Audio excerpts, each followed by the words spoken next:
So here we have code to draw Indian flag using Python.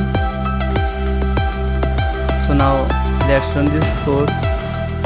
Don't worry, I will give you the link of this code in description. You can find it on my website called copyassignment.com.